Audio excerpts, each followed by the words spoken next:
Libra, hi! Welcome to Mr. Queen PH. At ito ang inyong monthly reading for March 2026. So we will see what are the energies coming to you. This is a general reading, so pwede kayong makarelate, pwedeng hindi. Just take what resonates. And then also, just a reminder, I will not message or follow you to offer services. Mag-ingat sa mga fake accounts and scammers. So kung gusto niyo ng private reading, check my website, mrqueenph.com, or meron tayong link sa description or sa comment para mag-book for a private reading. So let's see, Libra, what is the energy for you ngayong March para sa mga Libra? Your crystals are tired of your drama. Okay. Libra, baka merong mga recurring or paulit-ulit na issues, problema na hindi mo nasusolusyonan kasi akala mo maaayos na lang yon on its own. So, pwede rin merong mga tao sa paligid mo na nagko-confide ka na sinasabi na, paulit-ulit na lang yung issue.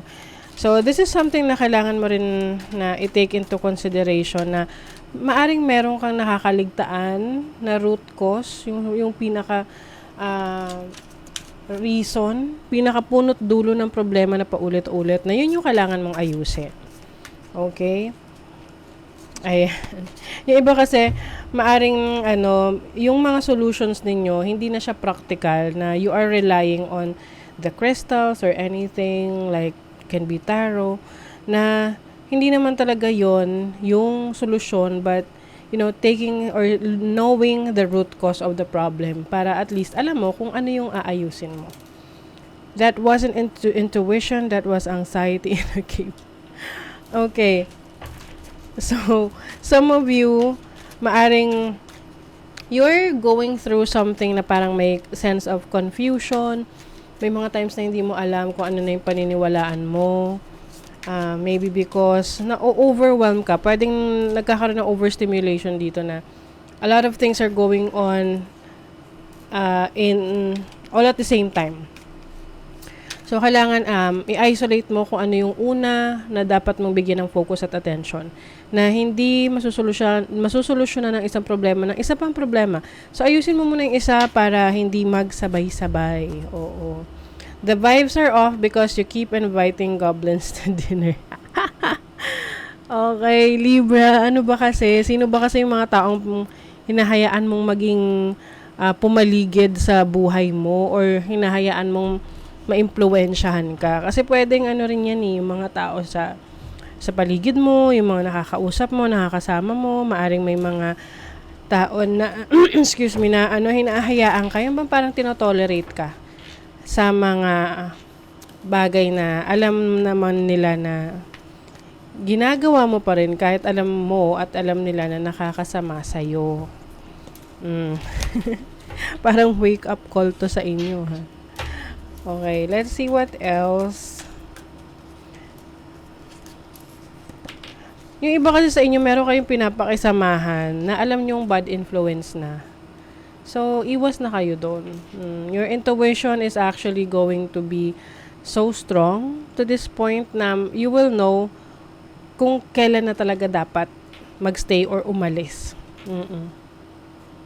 This is also your guidance. Guidance mo sa iyong decision making. Patience is the key to success.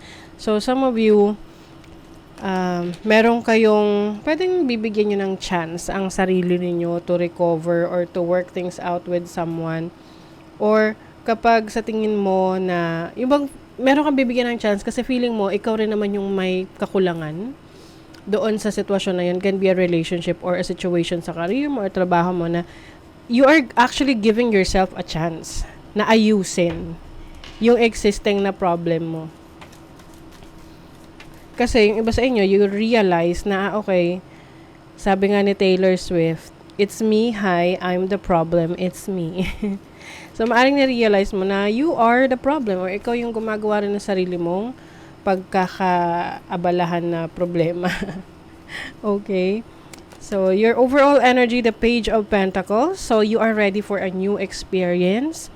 especially in your career, business. So, pwedeng inaaliw mo rin yung sarili mo in learning something new, learning a new skill, or researching something sa interest mo, especially in business or managing your finances. Now, your challenge is the Knight of Pentacles. So, as a challenge, ito yung, pagkakaroon mo ng stability sa finances mo. Some of you, Libra, maaring naging, hindi nyo na naging kontrolado, no? Yung sitwasyon nyo sa finances nyo. Pwede may mga bad decisions kayo financially. And now is the time na to finally fix it, no?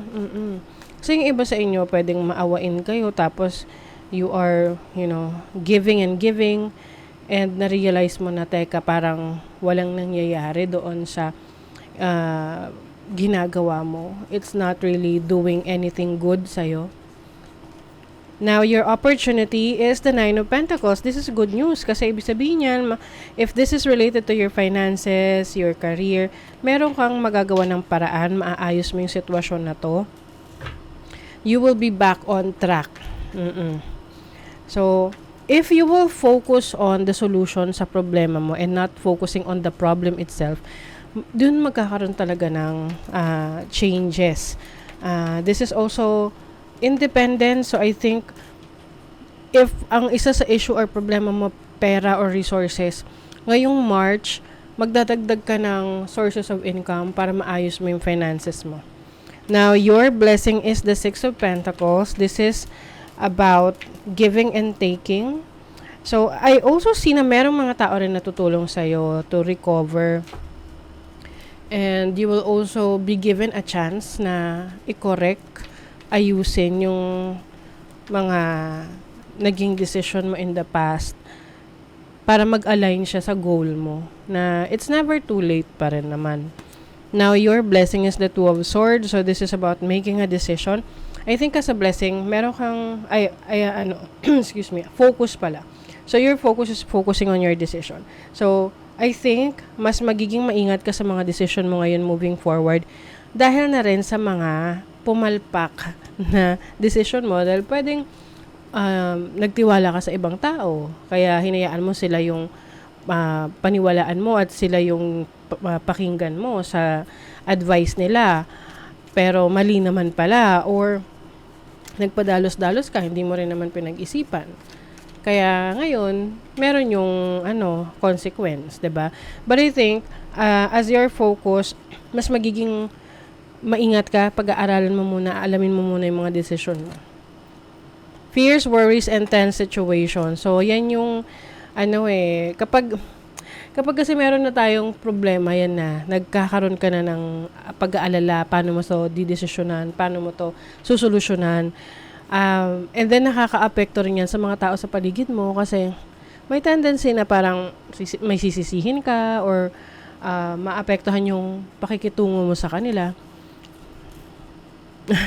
Karma, you will reap what you have sown. Okay. So, whatever you've done in the past, makukuha mo kung ano yung dinideserve mo. So, kung ikaw ay may mga ginawang magaganda sa buhay, meron tong magandang resulta for you. Kasi ang karma, it's not just about the bad things. This is like the result of your actions. Now, stepping into a new experience. So, for some of you, Libra, may bagong kabanata, bagong experience for you. But I think yung iba sa inyo, parang nandun kayo sa testing the waters. Kumbaga, tinitingnan nyo muna kung susubukan nyo muna. Oo. Hindi pa kayo talaga fully committed. Warning you of a problem either now or in the near future. So, ayun na nga.